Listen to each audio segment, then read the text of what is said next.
first presenter this afternoon, which is Gord Deyell, I think, Deyell or Dale. Either way, okay. Let me just unmute you here, Gord. Now, Gord is a property master, and he started working in the film industry from about the age of 17 in Toronto. And after an initial couple of years as an apprentice, he worked in many different set areas, including grip, lighting, props, set deck, and construction, and decided to focus specifically on set deck department. After he moved to Vancouver in the early 80s, he continued to work in Toronto until 1995, when he decided to settle and focus on working with us here on the wet coast. A few years of networking and working for many of the leading prop masters in Vancouver led to the opportunity of becoming head of a department.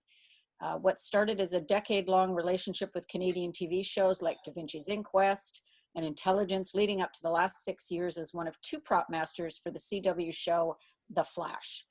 Gord is also department chair for the 891 prop department, which has him be engaged in helping new people into the industry and managing issues that affect 380 members of IA 891 prop department.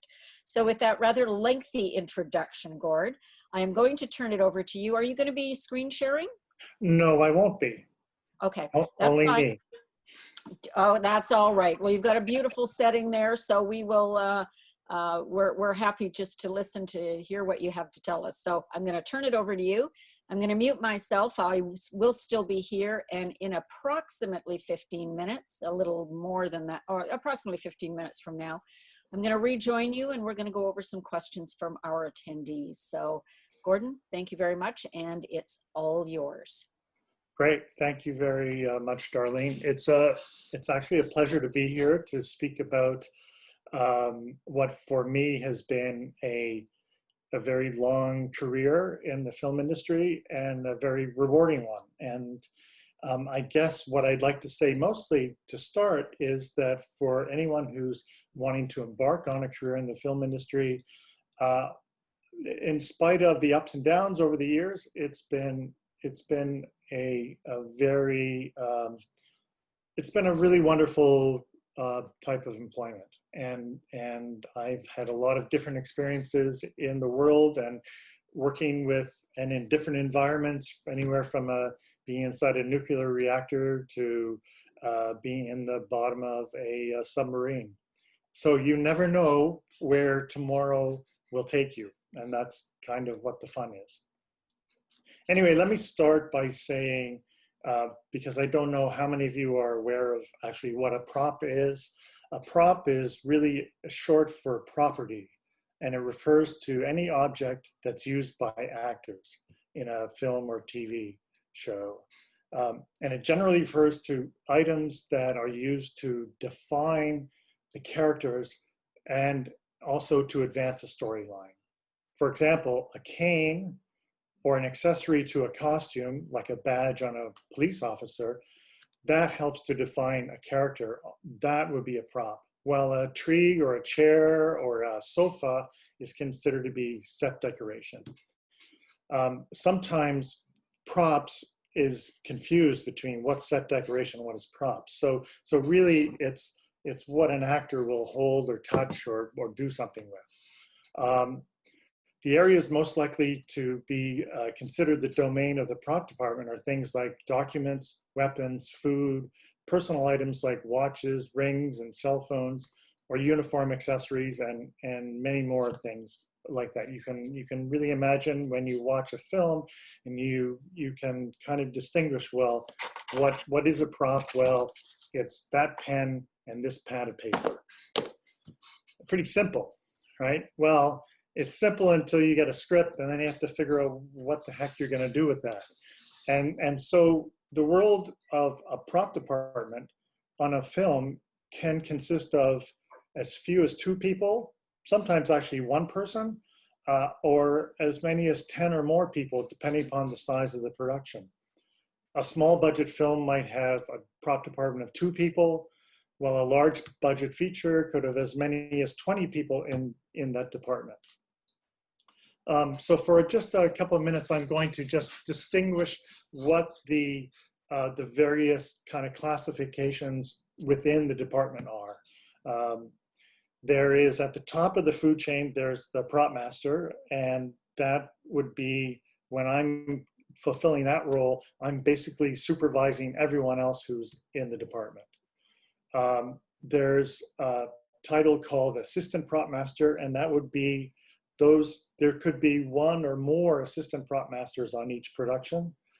I'll get into that in a moment. There are what we call a prop buyer, and they're generally the people that we send out to acquire the various props.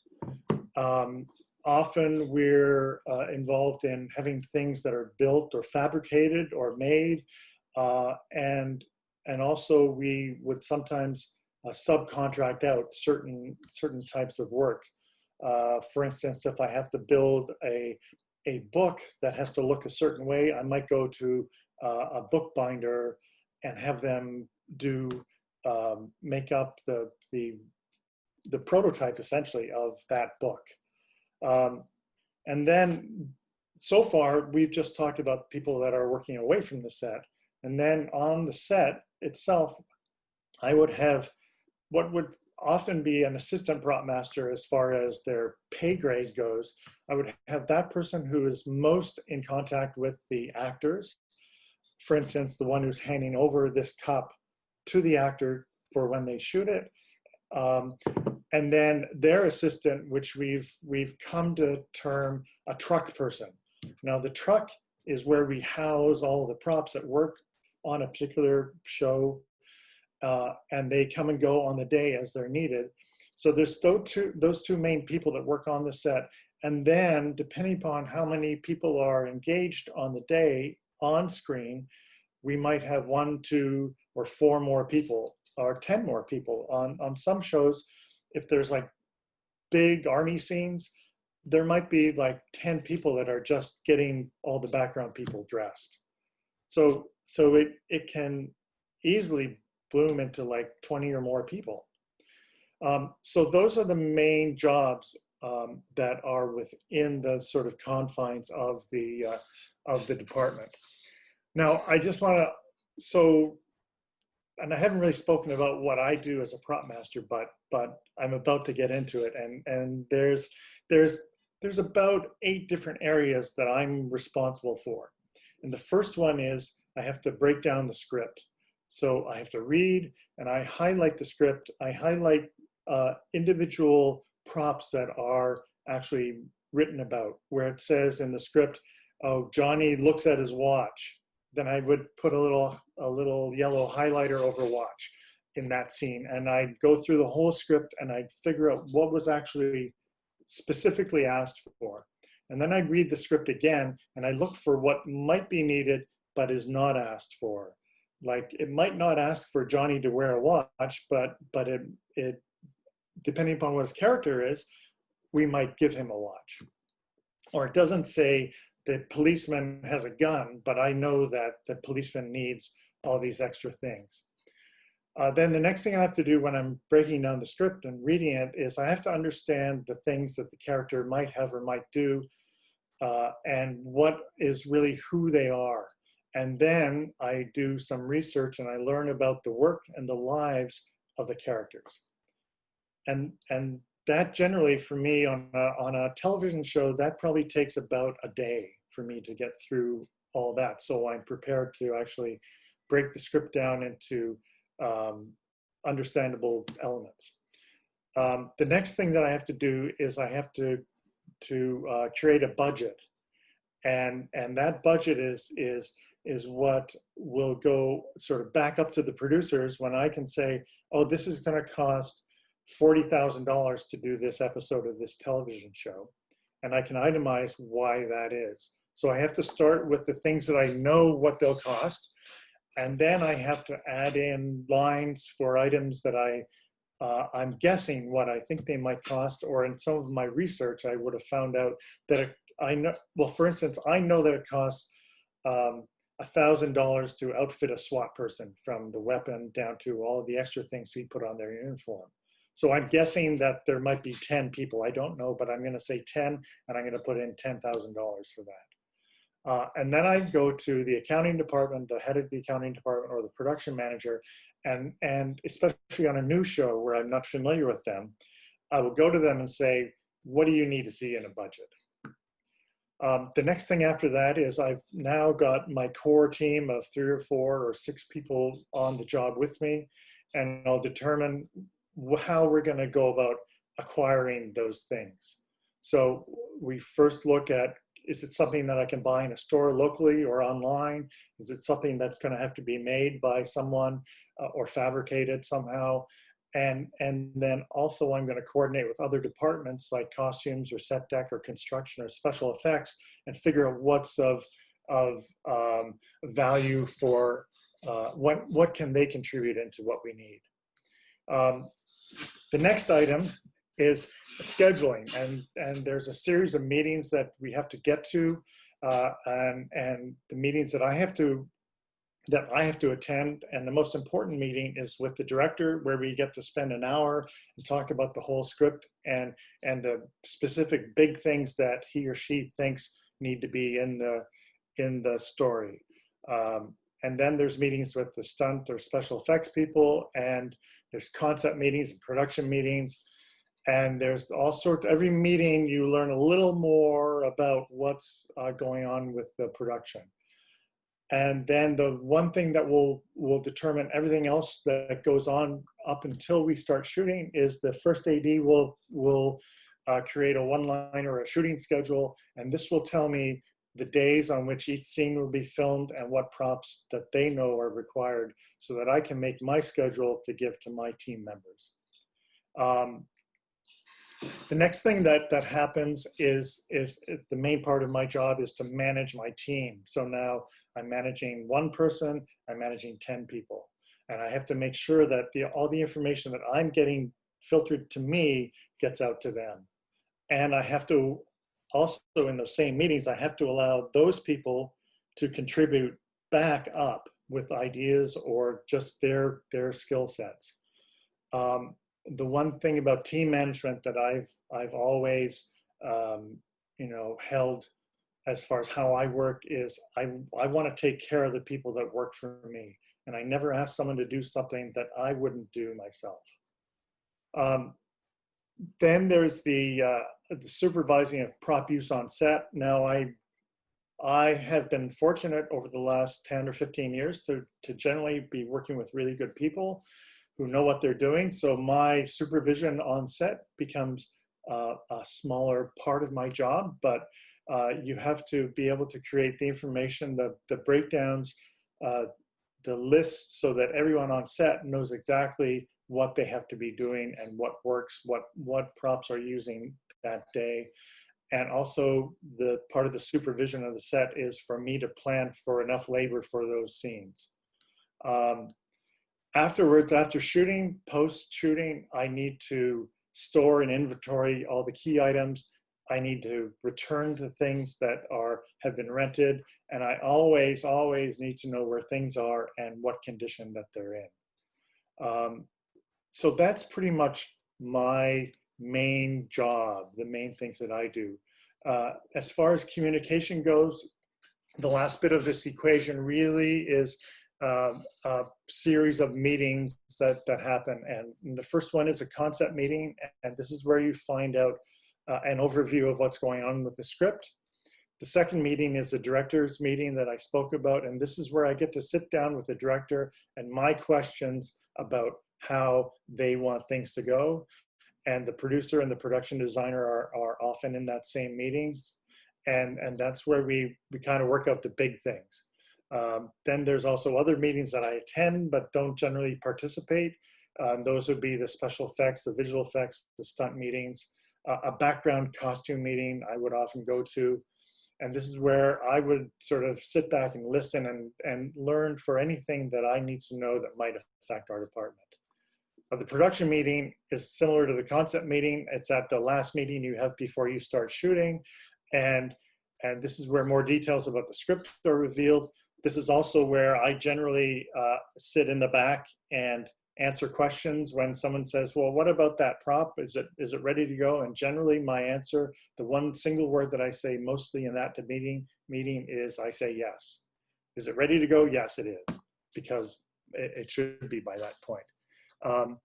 The most fun part of the meetings that I do is called a prop show and tell. And this is generally near the end of the prep period. And this is where I get to bring the director and producer and various people back to our little prop area, and we show off all the little things that we've acquired over the last 14 a month. A prep period on a feature film might be actually 2 months or 3 months. So you've got all these things, and then everyone gets to kind of look about it and laugh about how it's going to get used, and it's really like being back in school, and the reason they call it a show and tell is because it's exactly like that.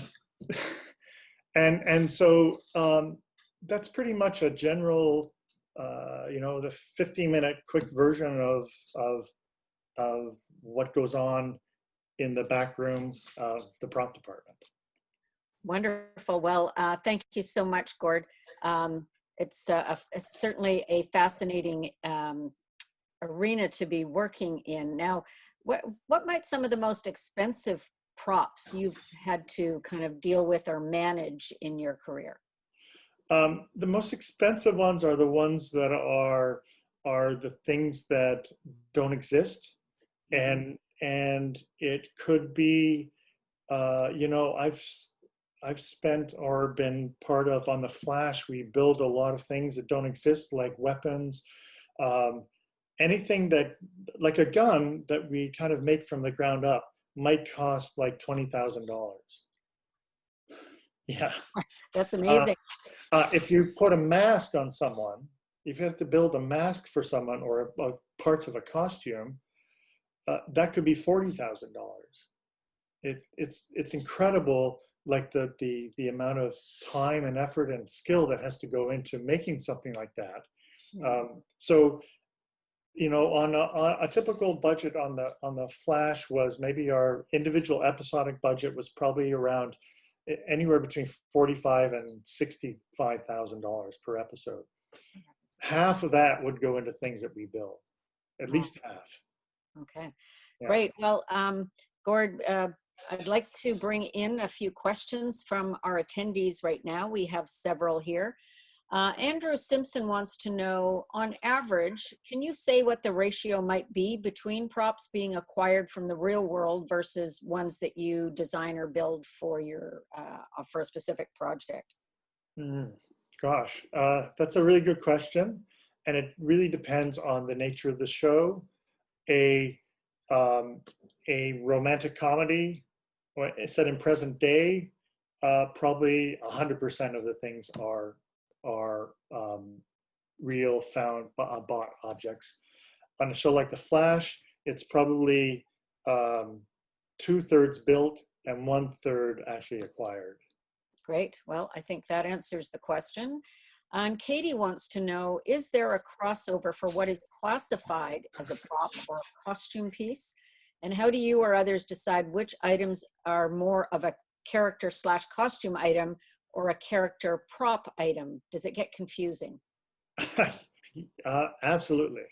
And it depends on the show, and it depends on who the costume designer is. Often there are some sort of industry guidelines, like a police badge, if it's metal, is a prop. If it's something that's stuck on the costume, like a Velcro patch, it's a costume thing. But ultimately, I would have a meeting with the costume designer casually, like just the two of us, to say, hey, what are you going to do this, or are we going to do this? And so each show would be a little different. Okay, understood. All right. Hi, Suzanne. Friend of mine is on here as well. Gord, what is involved in creating food props on set? How do you liaise and keep separate from crafty or catering, or do they collaborate with you in real time? For the most part, crafty and catering, we keep out of the loop and let them do their own jobs. Mm-hmm. There are, in Vancouver at least, there are 3 or 4 private companies that would provide food for a set. So I would say to the food stylist that I would contract, we're having a turkey dinner for 8 people and we need X whatever, and we bring it in. Very rarely would we go to the craft service or catering department, except sometimes I'll make arrangements with the craft service person to go to get coffee or to get some small things if it really comes up. Right. Okay. And Carrie wants to know, how does one get into the props department? Is a portfolio of work helpful? A resume is helpful. A portfolio it's not in the sense of photos of your actual work is not so important. The best way to get into the prop department of the, if we're talking about of the union, is to go and get some work experience on independent shows and create a little bit of a resume. There have been over the last few years, and there's a great expansion in the department, and we've taken in into the department a lot of people who were first locations people or who worked in other areas but had expressed interest in getting into props. For those people, we have a list of reserve people, and once you're on that list, then you could qualify to get work. But mostly I would go, if I was to recommend something to a person wanting to get in, I would find an independent show to go and get some work experience. Start to build up a bit of a resume. Yeah. Okay. Yeah. How do you handle damaged props on set? Well, it depends on what it is. If it's a key item and it has to be shot again, we would replace it or get it repaired. If it's already served its purpose and it's not a key item, it would probably go into our inventory in its current state, its current broken state. For large items, I would have to also work with the production manager and the accounting department to determine what happened to that piece and how it can be replaced. Okay. Now, so do you, are you required then to carry insurance for, like, say if you're going to rent a fairly significant piece for a show and it gets damaged, there's insurance, I would assume, that would cover you? Yeah, there's insurance that would generally come from the production company, and it would be something that a rider would be put on for their insurance. If I had to rent something that was, say, this, and it was $10,000, and the vendor required my having insurance for it, the production would go to the insurance broker and have that added onto their list. Generally, unless it's like, you know, a huge amount of money, there aren't claims that are made through insurance. Right. It just kind of gets written into the overall budget. Understood. If you're working on a small show, it's a lot harder, and you kind of avoid those things. Okay. Are you able to work on 2 or more shows simultaneously? In all honesty, I never have. I have heard about people who have. There are some times I've been on a show where I thought I could. It's generally frowned on because you're hired by a company to oversee their job. So for the most part, no. Okay. Now, how big a factor have 3D printers come? Tracy wants to know, how do the 3D printers assist with creation of props? That's huge. It's really huge. And not always for what a final product is, but sometimes just for creating a small prototype to give a sense of what something is. Most 3D, like on the Flash, we have our own small 3D printer that can make things that are like about 6 or 8 inches high. So a lot of times we'll make a little prototype or what we want something to look like, and then once we get into actually making the prop, it goes to it gets outsourced to someone that has a bigger printer, or gets manufactured just in pieces. Okay. Okay, we've got lots of questions coming in here. Do you look at comic books for ideas about props on shows like The Flash? Or were most of the props kind of an original concept or idea? Most of the things are original or more original ideas, but we are influenced by the comic books. Um, it will it will inform what something might be, but it's not like we're reproducing what's in a specific comic. I see. Okay. Is there a timeline on how long you keep hero props after a season or show? Like the question was like, who owns your creativity? I'm assuming the production companies. The production, yeah, the production company owns everything that's drawn up, every drawing on a napkin, they own everything. We would, on a TV series and an ongoing series, you tend to not get rid of anything. On a feature film, generally the key items are held in storage until the final cut of the film is made, and that might be up towards a year later. Right. And I guess in the unlikely event, any kind of reshoots are needed at any point. Yeah, that's primarily what it's for. Okay, and Andrew wants to know, when very specific vehicles are required on set, things like a tank, does that still fall under the prop department, or who's in charge of that? Vehicles were at one time under the domain of the prop department, and over the years it's graduated into the Teamster world, and there's generally a vehicle coordinator from the Teamster department that gets the vehicles. We will get involved with certain things like they'll go to the prop department to get a taxi light put on top of a taxi, or a police light, or things that are accessories on a vehicle. That'll be our domain, and the Teamster will provide the basic vehicle. And of course, the bane of our existence, which is license plates. Okay. Now, as somebody else has asked, do you get bothered by a lot of people wanting you to get them a phaser or a lightsaber or some cool kind of prop from a show? I'm not bothered by it. I just say no. Yeah, just say no. I just can't. I'm not at liberty to do that. There are some actors who request things, and any request I get, like, is that I would go to the production manager or the producer and say, person X wants this, and they'll go, because they're the #1 star, they'll go, okay, give that to them. But I just say it's beyond my world. Okay, last very quick question, because Okay. we've got less than a minute. Do you personally design or draw props, or is there somebody within your department that sketches those out? On The Flash, we have a very talented young man who's been with the department for like 20 years now, in the prop department, and he does most of the little sketching. I do very little sketching, but I'm engaged in the back and forth process. Great. Well, Gord, our time has come to an end. Thank you very much. Fascinating look behind the scenes on what goes on a set with film props.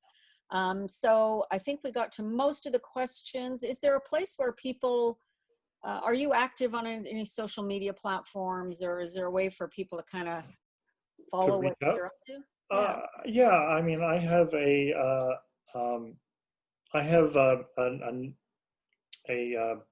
Facebook page and a Instagram page. If people are interested actually in the prop world of things, I could, the best way to reach me is to reach out to, and I'll give you this email address, and it's essentially, it's the numbers 891, which is the numbers for the union, 891 prop, PROP dot chair, CHAIR @gmail.com. At gmail.com. Great. Yeah. All right, Gord, we're going to let you go. Enjoy the rest of your afternoon. And thank you for bringing your expertise to this world of people looking to get into film. We appreciate it. Great. Thank you. Thank you for having me, and enjoy the rest of your time. Thank you, Gord. Bye-bye.